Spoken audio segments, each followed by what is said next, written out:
Olá, seguidores. Nesse vídeo eu vou falar sobre JMBI11, o FIINFRA da Rive Mauá. Esse aqui é um FIINFRA que eu acho bem interessante porque ele meio que destoa dos demais, né? Já que possui um spread muito melhor do que a maioria dos FIINFRAs. Quase todos os FIINFRAs que a gente tem disponíveis aqui em bolsa são ativos ultra high grade ou high grade, né? Com uma remuneração bem reduzida. Remuneração, na verdade, a taxa média bem baixa, né? Os últimos meses aqui, 2025, esses fundos pagaram super bem devido à valorização dos debêntures, mas agora estão começando a cobrar o preço, né? Com a queda da Selic e desvalorização das debêntures. Ok, então vamos lá, que é o Thiago PS, seu canal Fique Esperto. Então, começando aqui pelo dividend yield pago por JMBI11.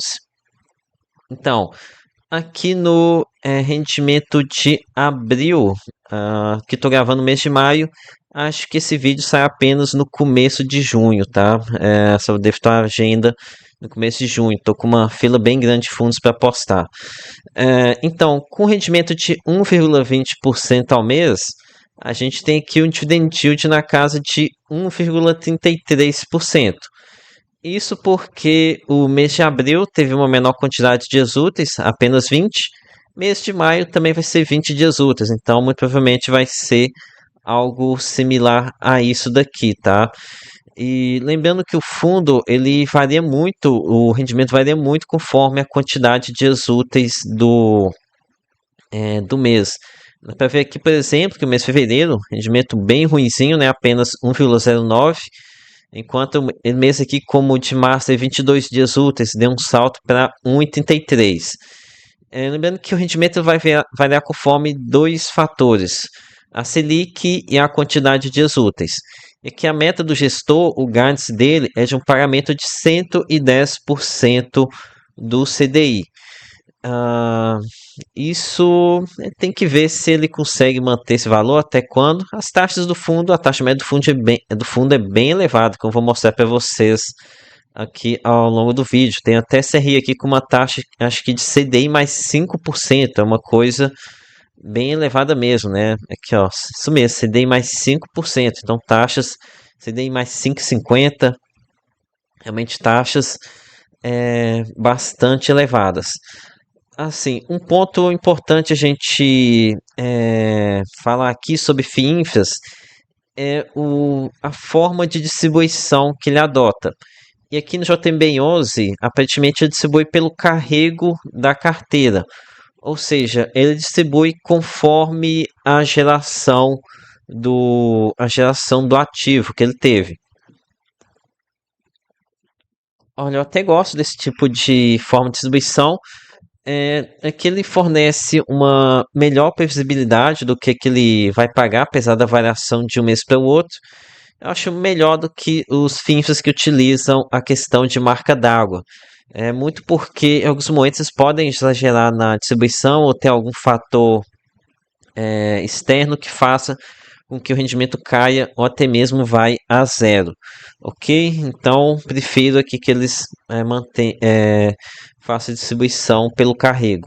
Ok, então aqui nós temos uma rentabilidade elevada, 1,33% para um FII infra é bastante coisa, mas agora a gente precisa avaliar o fator risco, né? Então, primeiro ponto aqui importante a se dizer sobre JMB11. É um fundo que trabalha com originação própria das debêntures. Isso aqui geralmente está associado ao maior crescimento dos devedores. Realmente, se ele estruturou, é de esperar que ele conheça mais o devedor, as estruturas, as garantias e tenha confiança nesses ativos. Além disso, a Rive Mauá tem uma experiência aqui, um bom retrospecto em crédito, né, dos fundos de papel deles, o MCCI e o MCRE. Então, também aqui um ponto positivo aqui para a gestora. No entanto, a questão da originação própria acaba acarretando em uma concentração bem mais elevada, já que o gestor ele tem bastante trabalho nessa originação, muitas das vezes não quer fazer o compartilhamento desse ativo no mercado secundário. É, e infelizmente aqui é um ponto que é negativo, tá? Que a concentração de OTMB em 11 é realmente ponto fraco, que é o maior devedor com 13,55, aqui o segundo com 13,36, outro que com 8,27. Com certeza que não é uma concentração ideal. Então, isso aqui limita bastante o tamanho da posição no fundo de forma segura. Não dá para ter muito JMB11 na carteira, né? E aqui eu torço para que a Rive Mauá consiga dar um jeito nisso, conseguir dar uma diversificada na carteira. O que agora eu vou falar sobre os segmentos vestidos e depois vou de forma mais técnica que falar sobre os principais ativos investidos. Ok, vamos ver onde é que está o segmento investido. Ok, então aqui está o segmento. Temos 34% em energia. Para falar energia pode ser amplo, né? Que pode ter segmentos mais tranquilos, distribuidora, ou geração distribuída tem um pouco mais de risco, então aqui ficou de forma bem ampla. Mas enfim, de forma geral, o mercado viu como positivo o segmento de energia. Segmento de transporte também tem que depende muito, tá? Esse aqui ficou, segmento de transporte ficou muito amplo, pode ser rodovia, portos, aeroportos. Então aqui a Riva Maior está muito ampla aqui nessa classificação dela. Já que telecomunicação é um segmento que eu não gosto. Vou até comentar aqui no momento que eu for estudar esse ativo de telecomunicação do fundo. Então agora vamos para as principais alocações que o fundo fez. Cadê? Aqui, o principal alocação, a Alu Telecom, que 13,55% perde JMB em 11. Então, aqui essa posição já foi mais alta, acho que antigamente era cerca de uns 17%, conseguiram dar uma diluída, mas ainda tem bastante. E aqui eu não gosto do segmento de telecomunicação não, tá? Para mim é um segmento que tem muita concorrência, você não tem monopólio natural, tem que estar sempre investindo para se manter atualizado. Enfim, não é um segmento que eu não me agrada muito não, tá? Não me agrada nem um pouco. Ok,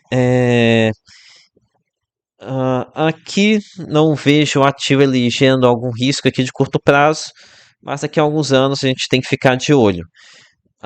Aqui também, quando a gente pensa nas garantias, aqui que tem como garantia backbone de fibra ótica com valor de venda superior ao crédito, bem como quaisquer direitos atuais, futuros, existentes ou emergentes, principais ou acessórios. Aqui a alienação de equipamentos fibra ótica. Equipamentos aqui, você não pode ficar defasados, perder valor ao longo dos anos.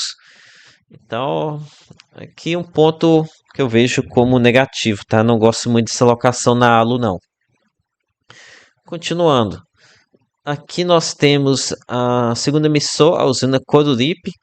Aqui eles colocam que é de energia, mas na verdade é o segmento sucro energético. Então aqui é o segmento do agro. Então aqui para mim, os gestores deram uma maquiada porque sabem que o agro não é bem visto entre os investidores. Aqui também é uma exposição negativa, 3,36. Usina Coruripe vi em vários outros fiagos também, tá? Mas enfim, aqui eles nem trouxeram detalhamento sobre esse devedor. Falando agora sobre aqui essa Forte Par. Nem tem informação aqui no relatório gerencial, tá? Vou falar aqui dos devedores que o gestor trouxe formação. Tem esse aqui a 499 Solar, que é de geração distribuída. E aqui realmente o gestor até coloca que não tem risco de curtailment, algo que atinge as usinas de geração centralizada, que colocam energia na rede nacional, mas aqui um ponto negativo é que tem muitas usinas em Minas Gerais, e que é um estado que está com o setor de energia por assinatura bastante sobrecarregado. No entanto, tem um ponto positivo que as usinas estão aparentemente todas operacionais. Só falta essa usina 2 aqui de Tuiutaba, operacional em que ao mês de 2025 ele deve ter postergado aqui e esqueceu de consertar. A próxima debênture que eles colocam comentário é a Infra 6, que é uma empresa de concessão de aeroportos no Centro-Oeste. Aqui fala que é uma empresa do grupo Socicam. A Socicam também está em vários fundos imobiliários, então passou no crivo aqui de várias gestoras, né? Talvez seja um ponto positivo. E aqui, como garantia, eles colocaram cessão fiduciária de direitos creditórios. Isso aqui é importante porque em uma concessão você não tem a garantia, né, do hospital. Se tem inadimplente, não vai te dar o hospital como garantia.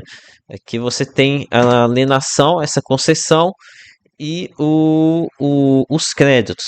E aqui eu fui pesquisar em quais os créditos aqui no caso de um hospital não, de um aeroporto.